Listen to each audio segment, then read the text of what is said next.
मायके की बहुत याद आती है। क्या हुआ सीमा, सब ठीक तो है? आज तुम्हारा मन शांत नहीं लग रहा। सीमा रोहन के गले लग बहुत देर रोती रही, फिर खुद को संभालते हुए बोली, रिश्तों में पैसे को नहीं लाना चाहिए, लेकिन पैसा ही रिश्तों की बुनियाद तय करता है। यह पैसा ही इंसान की औकात बता देता है। पैसा ही सब कुछ नहीं होता, लेकिन पैसे के बिना भी कुछ नहीं होता। सिर्फ प्यार के सहारे जिंदगी नहीं चलती। पेट की भूख क्या से क्या बना देती है इंसान को। रक्षाबंधन में, भाई दूज पर मेरे मायके में विवाह उत्सव जैसी भीड़ होती थी। 3 बुआ जी, उनके बच्चे, 2 ताऊ जी की बेटियां, उनके बच्चे, चाची के साथ 2 बच्चे और 6 हम मम्मी पापा, 4 भाई बहन, कुल मिलाकर 22 सदस्य हो जाते थे। यह सब एक ही घर में 3 दिन तक बड़े प्यार से रहते थे। खूब चहल पहल होती थी। घर में 3 बड़े कमरे, एक बड़ा सा आंगन और एक 2 मंजिल बना हुआ था। 22 सदस्यों का खाना मैं अकेले बनाती थी। ऐसा नहीं कि कोई सहायता के लिए पूछता नहीं था। मैं ही मना कर देती थी, क्योंकि रसोई में 2 से ज़्यादा महिलाएं बातें ज़्यादा करती हैं, काम कम। वैसे भी एक व्यक्ति के हाथ से काम अधिक निपुणता से हो जाता है। मैं खुद ही मना कर देती कि आप सब कुछ दिन बाद मिले हो, बातें कर लीजिए। रसोई में मैं हूँ ना। सारी औरतें एक कमरे में, बच्चे एक कमरे में और सारे बड़े आदमी अलग अपने कमरे में कहीं भी स्थान घर पर देखकर स्थान ग्रहण करते। इतनी चहल पहल देखकर मेरी बैटरी दुगना चार्ज हो जाती। पूरी रात बातें चलती रहती। मेरी नींद जरा से शोर से ही खुल जाती। सब बातें करते हुए मिलती। मुझे कहना पड़ता, तुम सोते नहीं हो क्या? जब देखो बातें ही ख़त्म नहीं होती। बुआ हंस कर कहती, रोज़ रोज़ कहाँ सब इकट्ठा होते हैं। पूरे साल की बातें इन 2 रातों में ही करते हैं। जब तीनों बुआ वापस जाती तो अनजाने में ही मेरी आंखों से आंसू बरसने लगते। मुझे अपनी बुआओं से बहुत लगाव था। बुआ की आवाज़ सुनते ही दौड़ी चली जाती गेट पर उनको लिवाने। जैसे जैसे हम बड़े हो गए, आधुनिकता की होड़ में संयुक्त परिवार बिखरते चले गए। रिश्तों में अब प्यार की जगह को पैसे ने बेदखल कर दिया था।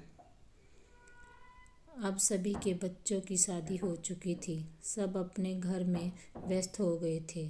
अब मैं खुद बुआ बन गई थी। 2-2.5 घंटे के लिए जाना होता था मायके। भाई दूज पर 2 बुआओं ने आना बंद कर दिया था। बस बड़ी बुआ अब भी आती है। उनकी मान्यता है कि एक बार दूज शुरू कर दी तो बीच में छोड़नी नहीं चाहिए। आज जब मैं खुद को बुआ के रूप में मायके जाती हूँ, समझ आता है अपनी बुआओं से लगाव का कारण। कितना अजीब लगता है ना, अपने ही घर में मेहमान बनकर जाना। आजकल अभिभावकों की सोच में बदलाव हो रहा है। लड़की को पराया नहीं समझते हैं। पर मेरे पापा पुराने विचारों के हैं। उनके अनुसार अपने ही घर में मेहमान बनकर आती हूँ।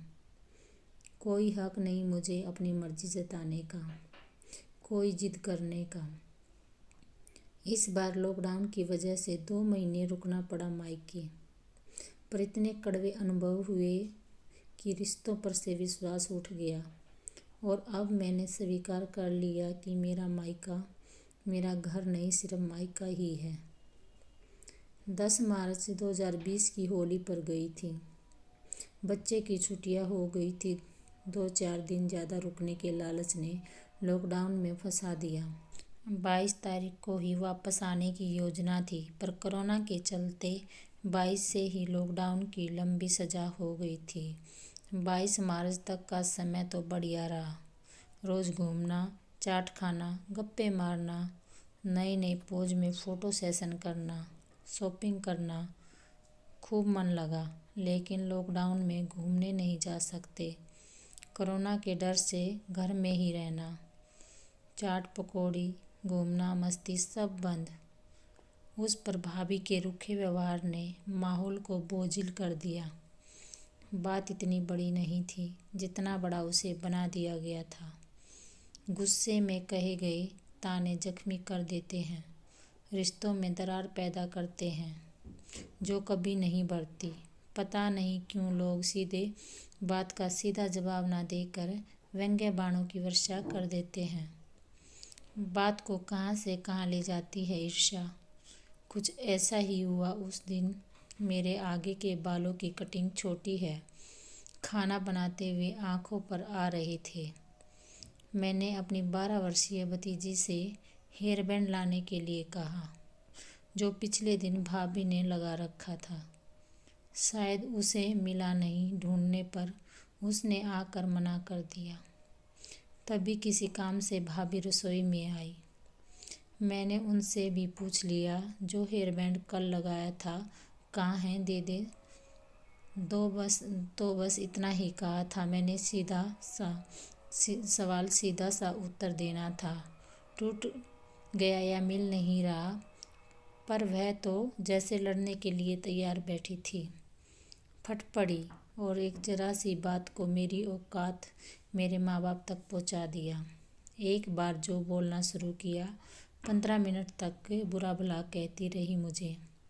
मैं बड़े बाप की बेटी हूँ, तुम्हारी तरह नहीं, यही औकात है तेरी। सब कुछ लिख नहीं सकती, पुराने जख्म हरे हो जाएंगे।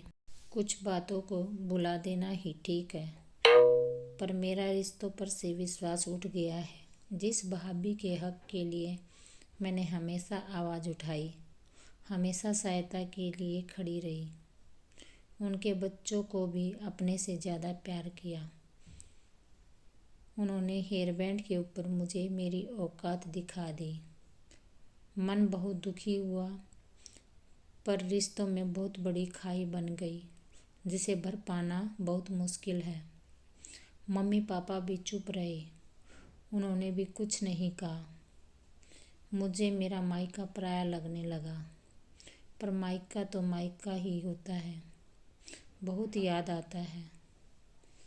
धन्यवाद। अगर ये कहानी आपको अच्छी लगी तो इसे लाइक करें, शेयर करें और चैनल को सब्सक्राइब करना ना भूलें।